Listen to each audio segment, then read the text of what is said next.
దైవ మర్మములు సహోదరుడు భక్తసింగ్ గారి అనుభవంలో దేవుడు ఆయనకు బయలుపరిచిన మర్మములను అనుదినము పంచుకొనుట. సెప్టెంబర్ 18. సభలో కూర్చున్న వారందరూ అతని వైపు తేరి చూడగా అతని ముఖము దేవదూత ముఖము వలె వారికి కనబడెను. అపోస్తుల కార్యములు 6వ అధ్యాయము 15వ వచనము.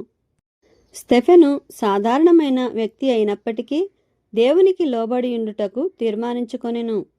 కనుక పరిశుద్ధాత్మతో నిండినవాడై పరిపూర్ణ విశ్వాసము కలిగియుండెను. దేవుడు ఏర్పరచుకొను వారికందరికి కలుగు భాగ్యం ఇదే. దేవుని చిత్తమును చేయవలెనను ఆశ నీ హృదయమునందుండిన ఎడల ఆయన కొరకు కనిపెట్టుము. ఒక దినమున నీవు హెచ్చింపబడుదువు, ఆయన వలన ఏర్పరచుకొనబడిన పాత్రవగుదువు. అపోస్తలుల కార్యములు 6వ అధ్యాయము 13 నుండి 15 వచనములలో యూదుల నాయకులు స్టెఫెనుకు విరోధముగా అబద్ధ సాక్షులను నిలవబెట్టినట్లు చూచుచున్నాము. స్టెఫెను మీద వారనేక నేరములను మోపిరి. కానీ వారు స్టెఫెను వైపు చూచినప్పుడు అతని ముఖము దేవదూత ముఖము వలె ప్రకాశించుచుండినందున ఆశ్చర్యపడిరి.